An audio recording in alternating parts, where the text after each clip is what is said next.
Islam school and college কর্তৃক আয়োজিত online ক্লাসে নবম শ্রেণীর শিক্ষার্থীদের শুভেচ্ছা।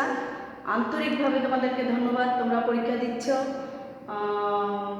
এবং আরও ভালো থাকো এবং পড়াশোনায় মনোনিবেশ করো, এই এই এই প্রত্যাশা করি।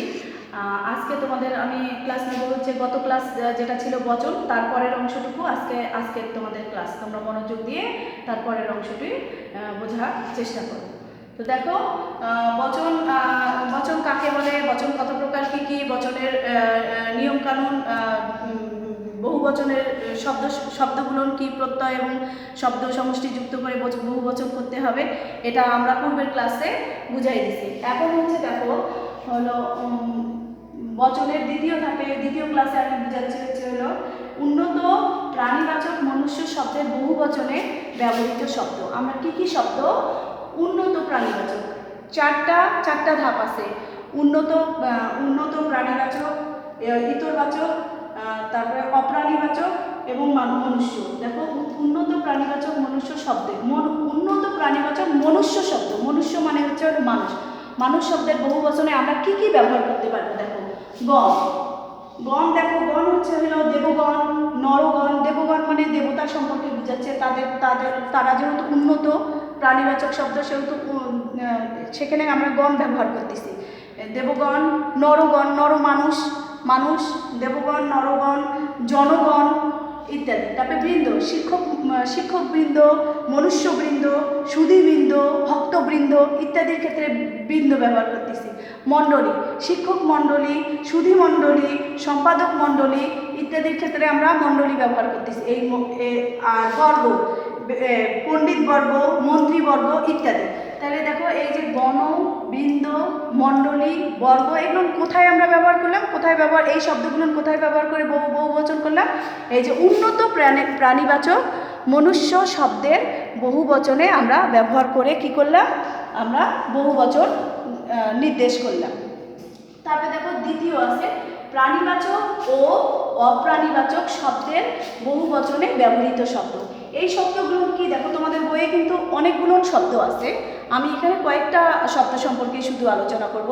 এবং তোমরা যখন পড়বা, পাঠ্য বইয়ের যখন সাহায্য নেবা, তখন সবগুলো নিয়েই করতে হবে, কারণ এই শব্দগুলো নেই এবং এই শব্দগুলোর প্রয়োগ এগুলো তোমাদের বহু নির্বাচনী প্রশ্নতে আসবে। সেহেতু তোমাদের এগুলো ভালো করে মেইন বই দেখে, তোমাদের বোর্ড বই দেখে তোমাদেরকে মুখস্থ করতে হবে এবং মনে গেঁথে রাখতে হবে।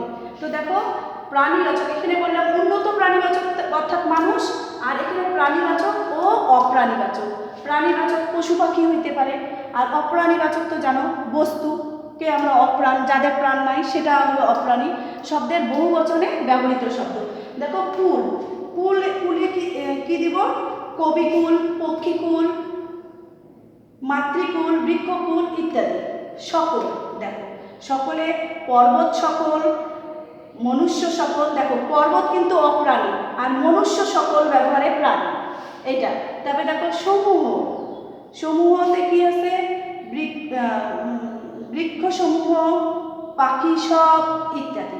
আরও ডিটেলস শব্দ আছে, তোমরা ওই বইয়ে দেখবে। এখন দেখো, অপ্রাণীবাচক আমরা করলাম, কিন্তু অপ্রাণীবাচক শব্দের বহু বচনে আরও তোমাদের বই আছে, অপ্রাণীবাচক শব্দের বহু বচনে আরও কিছু শব্দের ব্যবহার হয়। এই জিনিসগুলো দেখাইলাম না, এগুলো হচ্ছে প্রাণীবাচক শব্দেও ব্যবহৃত হবে, আবার অপ্রাণীবাচক শব্দেও ব্যবহৃত হবে। কিন্তু এই 3 নম্বরে যেটা আমি দেখাচ্ছি, এইটা শুধুমাত্র তোমাদের কিসে হবে, অপ্রাণীবাচক শব্দের শেষে হবে। সেগুলো দেখুন, আবালি, তারপরে দাম, নিকট, পুঞ্জ, মালা, রাশি। দেখো এখানে কিসে হবে, যেমন আবালি, দেখো কি, পুস্তুকাবলী, আবলি যেগুলো আছে পুস্তুকাবলী, হ্যাঁ। তারপরে দাম কিসে আছে, দেখো কুসুম দাম মানে হচ্ছে হলো, কুসুম মানে ফুল, অনেকগুলো ফুল। নিকট, কমল নিকট। তারপরে দেখো, পুঞ্জ, মেঘ পুঞ্জ। তারপরে পর্বতমালা, তারকা রাজি, বালি রাশি। এগুলো কি, এগুলো সব কিন্তু কি হয়েছে, অপ্রাণীবাচক, অর্থাৎ এগুলো সব বস্তুর শেষে আমি এই শব্দগুলো যোগ করে আমি বহু বচন করতে পারবো। আর একটা বিষয় দেখো, এই যে পাল ও জুত শব্দ, কেবলমাত্র এটা প্রাণীবাচক জন্তু, জন্তুর ক্ষেত্রে আমরা এই বহুবচনে শুধুমাত্র পাল এবং জুত শব্দটি ব্যবহার করতে পারবো। যেমন গরুর পাল, হাতির পাল, আবার হাতি শব্দের সাথে হস্তি জুথো হ্যাঁ ব্যবহৃত হয়। ঘোড়ার পাল, এগুলো শুধুমাত্র কিসে আমরা ব্যবহার করব? জন্তুর বহুবচনে আমরা ব্যবহার করতে পারবো। বুঝতে পারছো তোমরা? এখন দেখো বহুবচনে প্রয়োগের বৈশিষ্ট্য। বহুবচনে আমরা যে শব্দগুলো যে প্রয়োগ করব সেগুলো কোন শব্দ ব্যবহার করে আমরা বহুবচন করব তার বিশিষ্ট প্রয়োগগুলো আমরা প্রয়োগের বৈশিষ্ট্যগুলো এখন তোমাদেরকে জানাই দেব। ক নম্বর দেখো, বিশেষ্য শব্দের একবচন ব্যবহারেও বহুবচন বোঝানো যায়। বুঝছো? বিশেষ্য বুঝো তো, নামবাচক শব্দকেই আমরা কি বলি? বিশেষ্য বলি। তো বিশেষ্য শব্দের একবচন ব্যবহারেও আমরা বহুবচন বুঝাইতে পারি। মানে একবচনের শব্দ বলতেছি কিন্তু আমরা বহুবচন বুঝানো হচ্ছে। দেখো কিভাবে হয়। সিংহ বনে থাকে, সিংহ বনে থাকে, তার মানে একটা সিংহ তো বনে থাকে না, একটা সিংহ বনে থাকে না। সুতরাং একটা সিংহ ব্যবহার করে আমরা কি করলাম?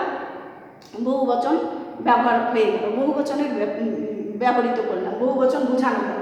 তারপরে দেখো, পোকার কামড়ে ফসল নষ্ট হয়ে গেছে। একটা পোকা কামড় দিলে তার ফসল নষ্ট হয় না, এখানে তো পোকা অনেকগুলো পোকা আছে, অনেকগুলো পোকার ফলে আমরা কি করতে পারি? ফসল নষ্ট হয়ে যায়। তো এই যে যেমন সিংহ বনে থাকে, পোকার কামড়ে ফসল নষ্ট হয়ে গেছে। তো এই একবচন বিশেষ্য শব্দ একবচন ব্যবহার করলাম কিন্তু আমাদের কি হলো? বহুবচন বোঝানো গেল। তারপরে দেখো খ নম্বর, একবচনাত্মক বিশেষ্যের আগে অজস্র, অনেক, বিস্তর ইত্যাদির ব্যবহার। অর্থাৎ একবচনাত্মক শব্দ আমরা ব্যবহার কিন্তু তার পূর্বে আমরা এই এই এই এই এই বিশেষণগুলো আমরা কি করব? যোগ করব। যোগ করলে এই শব্দগুলো যোগ করলে আমরা কি পাবো? তখন পারবো হচ্ছে হলো বহুবচন শব্দ পারবো। যেমন দেখো, অজস্র লোক, অনেক ছাত্র, বিস্তর টাকা। তাহলে এই যে টাকা, লোক, ছাত্র, এদের সামনে আমরা কি করলাম? এই এই এই এই এইগুলো প্রত্যয়গুলো, এই শব্দগুলো ব্যবহার করলাম। এই শব্দগুলো ব্যবহার করে কি করলাম? আমরা বহুবচন শব্দ বুঝাইলাম। 3 নম্বরে দেখো, বিশেষ্য ও বিশেষণ শব্দের দ্বিত্ব প্রয়োগ। দ্বিত্ব প্রয়োগ মানে তো জানো, দ্বিত্ব ইতিপূর্বে আমি দ্বিরুক্ত শব্দ তোমাদেরকে পড়াইছি। অর্থাৎ একটা শব্দ যখন আমার একের অধিকবার ব্যবহার করব, 2বার ব্যবহার করব, সেটাকে আমরা কি বলি? দ্বিত্ব। যেমন দেখো, এখন বিশেষ্য ও বিশেষণ নিয়ে দ্বিত্ব প্রয়োগ। দ্বিত্ব প্রয়োগ দ্বারা কারি কারি টাকা, লাল লাল ফুল। তাহলে কি হলো? কারি কারি টাকা, কারি কারি। এই যে দ্বিত্ব প্রয়োগ করে আমরা কি বুঝাইলাম? যে একটা টাকা নয়, অনেকগুলো টাকা। লাল লাল ফুল, দুইবার লাল বোঝানোর পরে অনেকগুলো লাল ফুলকে বোঝানো হলো। তারপরে দেখো, বিশেষ নিয়ম। কিছু কিছু প্রত্যেকটা ব্যাকরণের প্রত্যেকটা টপিক্সে কিছু বিশেষ নিয়ম থাকে, যে অনেকগুলো নিয়মের বাইরে কিছু বিশেষ নিয়ম থাকে যেগুলো নিয়মের আওতায় পড়ে না, কিন্তু তারপরে ওগুলো নিয়ম হিসাবে ধরা হয়। সেই বিশেষ নিয়মে আমরা কি করব? কিছু কিছু বহুবচন করব। যেমন দেখো, বহুবচনের সর্বনাম ও বিশেষ্য। মেয়েরা কানাকানি করছে, এটাই করিমদের বাড়ি। রবীন্দ্রনাথরা প্রতিদিন জন্মায় না, সকলে সব কিছু জানে না। সকলে সব কিছু, দেখো মেয়েরা কানাকানি করতেছে, একটা মেয়ে, মেয়েরা। তারপরে দেখো, করিমদের বাড়ি, শুধুমাত্র করিম একাই ওই বাড়িতে থাকে না। তো এগুলো দিয়ে বিশেষ নিয়মে আমরা বহুবচন করতে পারি।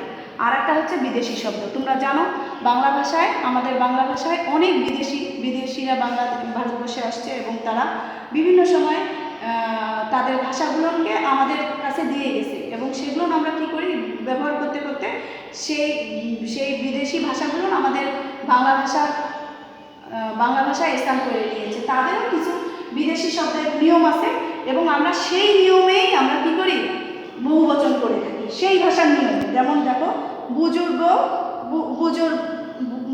বুজুর্গান, সাহেব, সাহেবান। তো এইভাবে আমরা বিদেশি শব্দের মাধ্যমে আমরা বহুবচন করতে পারি।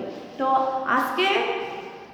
আজকের আলোচনার মাধ্যমে বচন বোঝানো শেষ হয়ে গেল, বচন ক্লাসটা শেষ হয়ে গেল। তোমরা বচনটা বই খুলে আরও ভালো করে দেখবা এবং আমার লেকচারের সঙ্গে মিলাবা এবং বচন এই বচন টপিক্সটা যতগুলো বহু নির্বাচনী আছে তোমাদের যদি বই থেকে থাকে সেই বই থেকে তোমরা পড়বা। আর সবচেয়ে বড় কথা, এই বচন টপিক্সটা যদি তোমরা ভালোভাবে রিডিং করো তাহলে বহু নির্বাচনী পড়া তোমাদের জন্য কষ্ট হবে না। ধন্যবাদ, সবাই ভালো থাকো, ভালোভাবে পড়াশোনা করো। আজকে এই পর্যন্ত।